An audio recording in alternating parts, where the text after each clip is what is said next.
It came from somewhere in the asteroid belt between Mars and Jupiter. A massive pile of rock and rubble, rotating and rumbling its way towards Earth. What was once mere debris from the Big Bang is now destined to make a Big Bang of its own. Bursting through the Earth's atmosphere, this giant asteroid becomes an unstoppable force.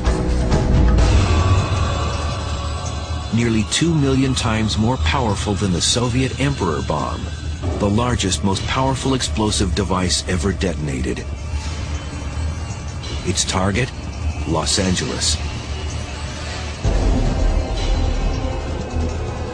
The last thing anyone there sees is a flash, a fireball, and then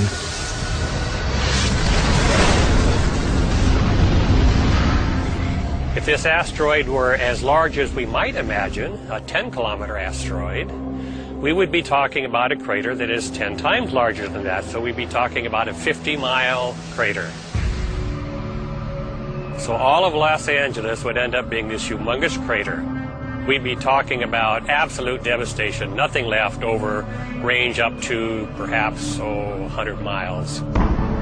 As far away as San Diego, they would get massive earthquakes, they would get massive air blasts, winds that would simply flatten everything 200 miles away, would kill everything out to a range of perhaps 1,000 miles. And that's just the immediate impact.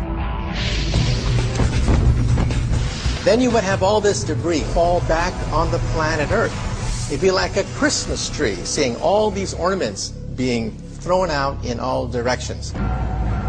And then you would see firestorms, enormous areas of the planet Earth burning, releasing even more soot and ash in the air, blanketing out sunlight. Temperatures would then plunge, and life itself would be perhaps extinguished.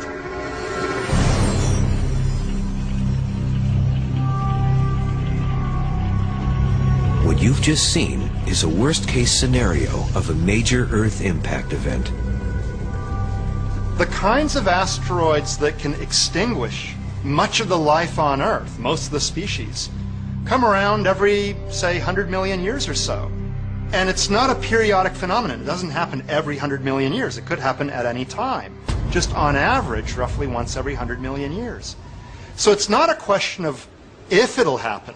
It's a question of when it will happen.